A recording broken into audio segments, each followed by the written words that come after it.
وين الرواتب خبروا يبدو له وش اللي معه، شريب بالموقع كذا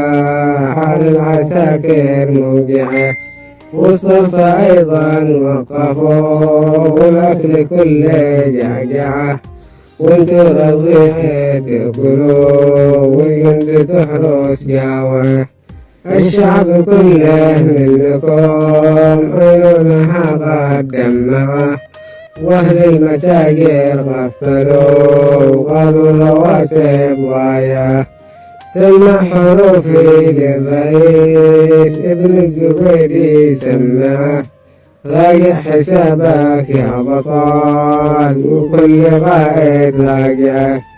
الشعب في الساحة خرج مليون لا يدفعه، ما هو تآمر أو خوان ولا بفتنة طامعه،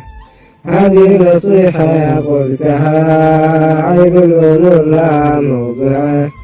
الجيش في حالة حرام يشتحن الموت سارعه.